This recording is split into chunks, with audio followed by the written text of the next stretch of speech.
Fahameraba-tsika tsy avindraitra tsy talata maraina fa 9 volana aogositra ity miarabanao ihany koa izay mandray ny ten'Andriamanitra eto anio.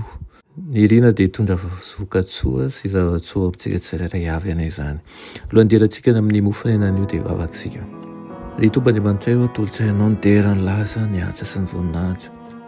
Saotra anao izay raha eo satria mbola menao tombontsoa lehibe indray ankehitriny ahafahany mandray ny fahasoavanao. Sokafo ny famampananay andray izany ary aoka ho tanylonaka tokoa ny izany mba ahafahany teninao mitsiry ao anatinay tsirairay avy ary amoavo ro eny.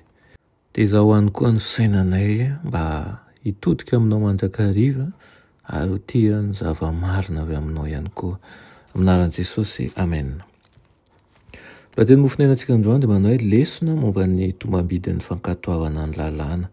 Tena Mateo 7:7 manao hoe tsy vary 5 ihany va no vidin'ny tsintsina roa, nefa tsy misy na dia iray akoraza amin'ireny ho latsaka amin'ny tany raha tsy avelan'ny rainareo. Amen. Entin'ilay mpampianatra lehibe hifandray amin'ny zavaboary ny mpiaino azy mba handrenesana n'ilay feo izay miteny amin'ny voary rehetra. Rehefa mihamalefaka ny fony ary vonoka indray ny sainy dia nampiny hahatakatra ny fampianarana ara-panahy ambadika izay hitan'ny masony izy ireo. Ireo fanoharana izay fomba tena tiany ampitaina ny leson'ny fahamarinana dia maneho ny fivelaran'ny sainy eo amin'ny hery miasa mangena ny zavaboary sy ny fitiavana manome lesona ara-panahy eo amin'ny fiainana andavanandro.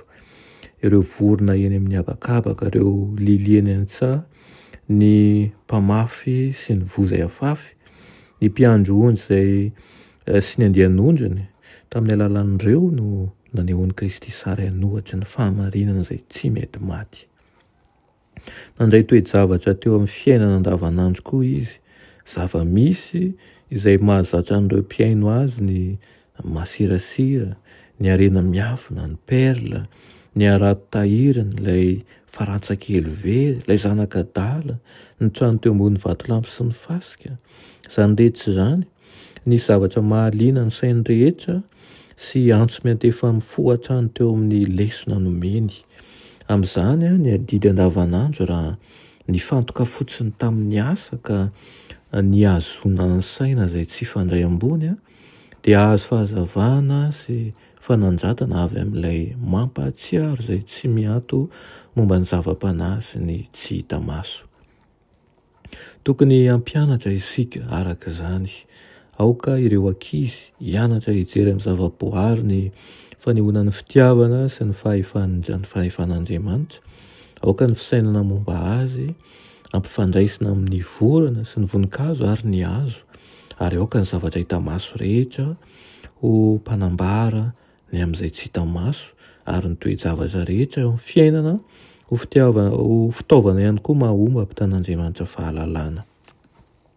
Raha eo ampianarana an'ireo lesona eo amin'ny voary rehetra sy ireo fanandramana eo amin'ny fiainana izy ireo dia aoka tokoa isika hatsapa fa ny lalàna mifehy ny zavaboary sy ny toe-javatra rehetra eo amin'ny fiainana no mifehy antsika ihany koa. Nomena hahasoa antsika izany ary ny fankatoavana an'izany ihany no ahitantsika ny tena fahasambarana sy ny tena fahombiazana marina izay ahafahantsika ihany koa mahatakatra ny tena tian'Andriamanitra ho fantatsika mahakasika an'izao fiainana izao. Aokane azotan-dinika n'izany mandrakariva isika ary ampita an'izany ihany koa eo amin'ireo zanakitsika sy ny manodidina antsika rehetra. Amen. Vavaksika. I Tompo Andriamanitra eo mbola faly tokoa izay mandray an'izany fampianarana avy aminao izany. Ny hakanton'ny zavaboary manodidina anay dia efa ampy tokoa hatsapahanay fa kanto dia kanto ianao ary mahefa ny zavatra rehetra. Ampio izahay tsy hanampy maso an'ireny manodidina anay ireny fa na dia mandala zava-tsarotra dia hitraka mandrakariva ary ahizara an'ireny koa amin'ireo zanakay amin'ireo manodidina anay satria Andriamanitra mahefa ny zavatra rehetra tokoa ianao. Minaran'i Jesosy, amen.